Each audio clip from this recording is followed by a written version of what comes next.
Hello बच्चों, मैं Rajesh sir आज आपके सामने बहुत ही इम्पोर्टेंट टॉपिक पे बात करने के लिए आया हूं। और ये वीडियो मैं सभी बच्चों के लिए बनाने के लिए बोल रहा हूं कि जो बोर्ड एग्जाम्स हैं आपके 12th क्लास की मैं बात करूंगा आज खासकर कि बोर्ड एग्जाम्स के लिए आप कैसे प्रिपरेशन करें। आपके पास एग्ज़ाम के बीच में बहुत सारे बच्चों का बहुत सारे बच्चे मेरे से बोल रहे थे कि सर हमारे पास टाइम नहीं है, टाइम बहुत कम है, या बोर्ड में एग्ज़ाम्स में किसी एग्ज़ाम में बहुत कम टाइम है, छुट्टी बहुत कम मिली है, 1 दिन का गैप, 2 दिन का गैप या कम गैप मिला है, तो हम गैप में कैसे प्रिपरेशन करें।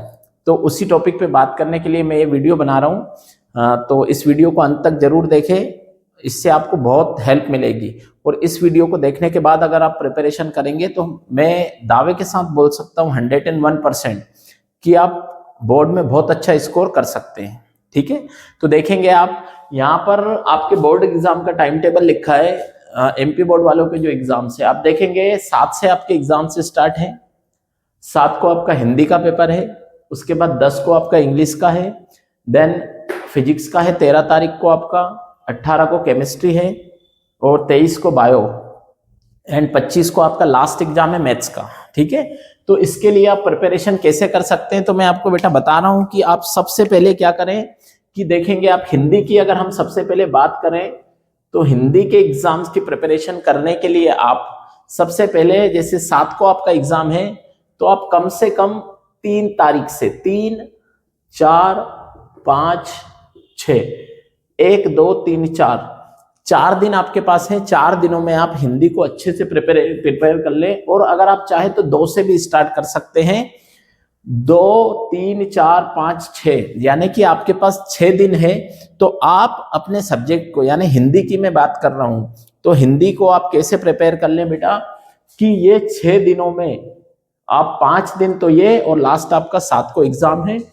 तो 2 तारीख को आप क्या करें, सबसे पहले आप गद्य खंड खत्म कर दें। उसके बाद आप देखेंगे 3 को आप पूरा पद्य खंड खत्म कर दें। 4 तारीख को अगर आप देखेंगे तो आप पूरे क्वेश्चन आंसर यानी प्रश्न उत्तर जो होते हैं आपके वो प्रश्न उत्तर पूरे आप खत्म कर दें 4 तारीख को। और 5 तारीख जो आपके पास बचती है, 5 तारीख को आप पूरी ग्रामर जो आपकी आती है यानी कि व्याकरण जो हिंदी की होती है तो आप 5 तारीख को पूरी व्याकरण खत्म करें। ठीक है, इस तरह से आप पढ़ाई करें कि एक दिन में आप गद्य साहित्य का पूरा इतिहास, गद्य साहित्य में जो भी कुछ है सब पूरा खत्म कर दें। 3 को आप पद्य साहित्य पूरा खत्म करें। उसके बाद 4 को आप पूरे प्रश्न उत्तर खत्म कर दें A to Z। दूसरा कि 5 को आप पूरी ग्रामर यानी व्याकरण खत्म कर लें जो भी आपकी बची है, ठीक है, संदर्भ, प्रसंग, व्याख्या, निबंध, एप्लीकेशन वगैरह वगैरह जो भी होता है सब आप उसको खत्म कर लें। और उसके बाद फिर आपके पास एक दिन बचता है 6 तारीख। तो 6 को आप क्या करें, पूरा रिवीजन कर लें। जितना भी आपने पढ़ा है 2, 3, 4, 5 तारीख में वो पूरा रिवीजन करें। और रिवीजन करने के बाद आप 6 तारीख को पूरा एग्जाम से जस्ट आपको मैं एक चीज इंपॉर्टेंट बता रहा हूं कि आपका जो एग्जाम का टाइम है, आपका एग्जाम का टाइम है 9 से 12। तो आप बेटा एग्जाम से एक दिन पहले रात को 12 बजे सो जाएं और सुबह को 6 बजे मॉर्निंग सुबह 6 बजे आप उठ जाएं। याद रखिए आप किसी भी एग्जाम में अगर 6 घंटे से कम सोकर जाते हैं रात को तो उससे आपके एग्जाम में आपको प्रॉब्लम क्रिएट हो सकती है। आपका सर दर्द हो सकता है, आपको चक्कर आ सकते हैं, या फिर आपके साथ प्रॉब्लम ये होगी कि अगर आप प्रॉपर रेस्ट करके नहीं जाएंगे तो आपको एग्जाम के टाइम में क्या होता है, आप आधे क्वेश्चन आंसर आधे आंसर्स याद रहेंगे, आधे आंसर भूल सकते हैं। या फिर आप अगर दूसरे सब्जेक्ट्स में जाएंगे तो आधा डेरिवेशन आपको ध्यान नहीं है, फॉर्मूला आप भूल गए।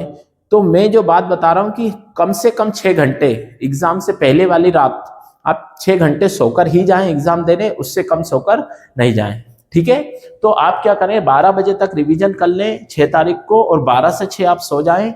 6 बजे उठने के बाद 6 से 7 बजे तक 1 घंटा आप आराम से जो आपने अभी तक पढ़ा है उसको एक बार ध्यान कर लें, उसका थोड़ा रिवीजन कर लें रैपिडली, और उसके बाद आप एग्जाम सेंटर पर कम से कम एग्जाम से आधा घंटा पहले पहुंच जाएं। ओके, तो ये तो बात हुई हिंदी की। इसके बाद बेटा हम बात करेंगे दूसरे एग्जाम की, यानी कि हम बात करेंगे इंग्लिश के पेपर की। दूसरा जो है, अब आप अगर देखेंगे तो इंग्लिश के एग्जाम में आपको बहुत कम टाइम मिला है, और इंग्लिश में बच्चे कैसे प्रिपरेशन करें वो मैं आपको बता रहा हूं।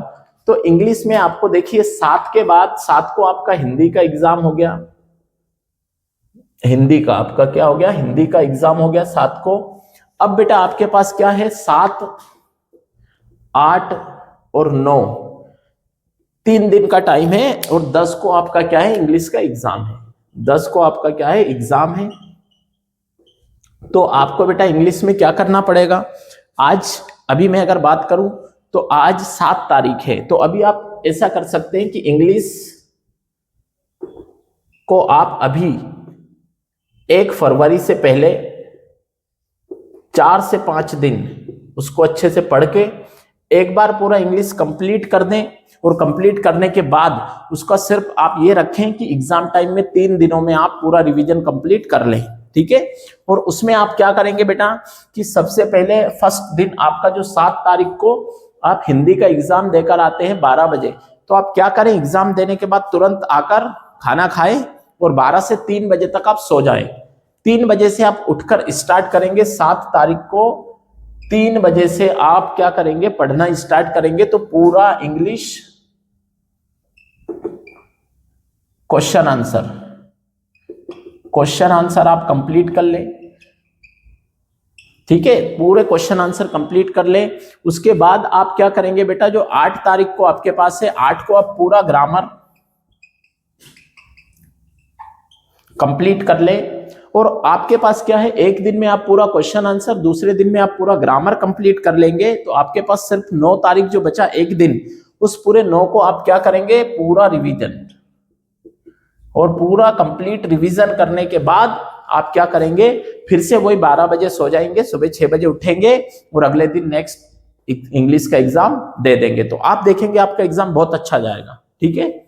उसके बाद अगर मैं बात करूं इंग्लिश के बाद आपकी मैं नेक्स्ट एग्जाम जो कि क्या है आपका फिजिक्स का, तो इंग्लिश के एग्जाम के बाद आपका जो फिजिक्स है, आपको ये पता है कि फिजिक्स में आपका जो एग्जाम है 10 के बाद आपको 10 को तो आपका एग्जाम था इंग्लिश का, 11, 12 और 13 को आपका फिर से एग्जाम है फिजिक्स,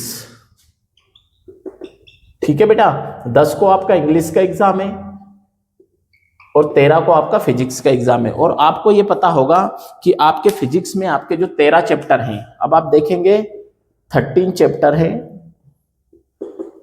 ठीक है। तो आपको बेटा क्या करना पड़ेगा कि 10 को जैसे ही आप एग्जाम देकर आते हैं, एग्जाम देने के बाद वही आप करें कि 12 से 3 बजे तक आप सो जाएं ताकि आपको प्रॉपर आराम मिले। 10 तारीख को आप क्या करें, 13 चैप्टर है तो आप उसमें से क्या करें, 6 चैप्टर 10 तारीख को खत्म कर लें। और अगले जो 7 चैप्टर है वो आप क्या करें, 7 चैप्टर आप कब खत्म करें, 11 तारीख को आप पूरे 7 चैप्टर खत्म कर दें।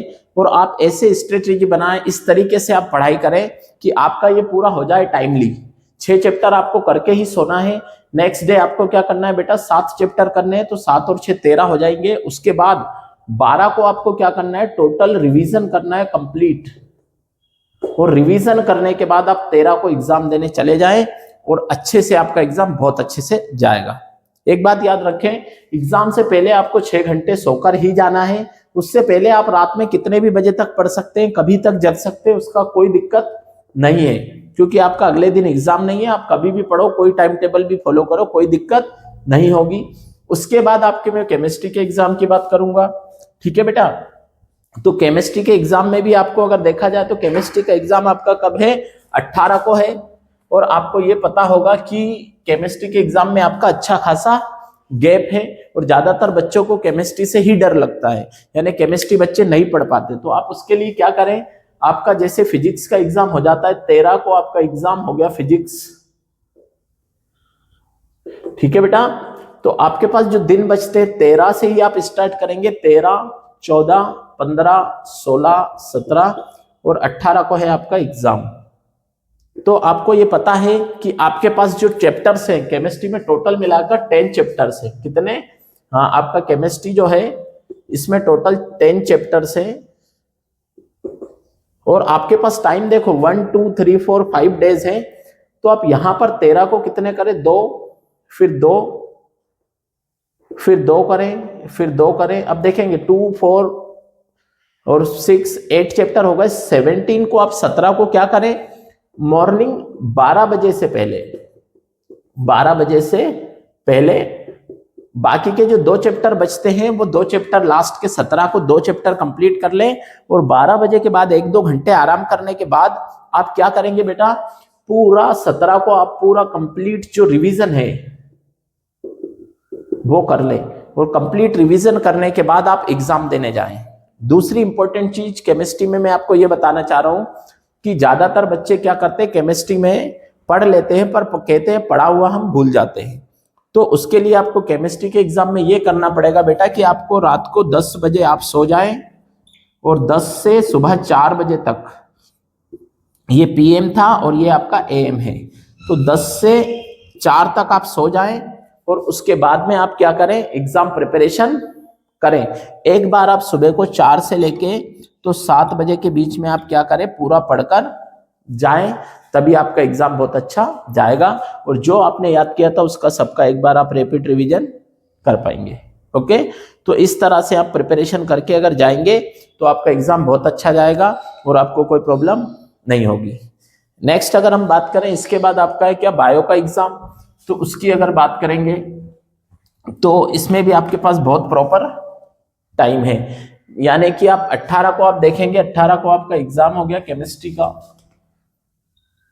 है ना। उसके बाद आपका 23 को है तो आपके पास बहुत टाइम है, 18 भी है, 19 20 21 22 और 23 देखेंगे। टोटल टाइम आपके पास 1 2 3 4 5 6 डेज है और आपको अगर पता हो तो आपके बायो में टोटल 13 चैप्टर्स हैं, ठीक है। तो आप एक दिन में 3 चैप्टर करें, यहां पर 3 फिर 3 फिर 3 फिर 3। अब देखेंगे 3 6 9 12 आपके 12 चैप्टर यहां कंप्लीट हो गए 21 तारीख को।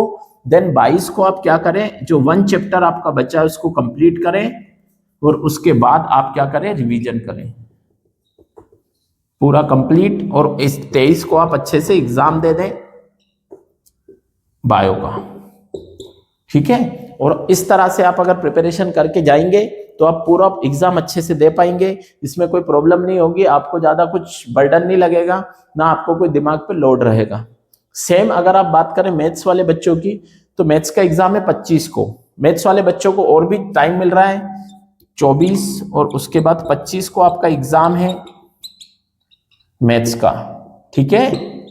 तो आप अगर देखेंगे यहां पर तो फिजिक्स, इनको अगर देखा जाए तो सीधे केमिस्ट्री के बाद मैथ्स वाले बच्चों को कितना टाइम मिल रहा है? यहां पर आप देखेंगे मैथ्स में टोटल मिलाकर 13 चैप्टर है ना बेटा। तो यहां आप 2 2 2 2 और 2 आप देखेंगे 2 4 6 8 10 और 23 तारीख को आपके 12 चैप्टर यहां पर कंप्लीट हो रहे हैं। देख रहे हैं आप 12 चैप्टर आपके यहां कंप्लीट हो रहे हैं। एक जो आपका चैप्टर बचा है वो 24 तारीख को आप मॉर्निंग में कंप्लीट कर लें 12 बजे से पहले। उसके बाद आप क्या करें? 12 बजे के बाद जो वाला टाइम है आपको कंप्लीट किस में कर लगाएं? रिवीजन में लगा दें। और जब आप रिवीजन में लगा देंगे तो पूरा कंप्लीट आप रिवीजन करके और अच्छे से बोर्ड का एग्जाम दे पाएंगे और किसी भी एग्जाम में किसी भी पेपर में आपको कोई प्रॉब्लम नहीं होगी। आप बहुत अच्छे से एग्जाम की प्रिपरेशन कर पाएंगे और आपको टाइम टेबल बनाकर अपना पढ़े।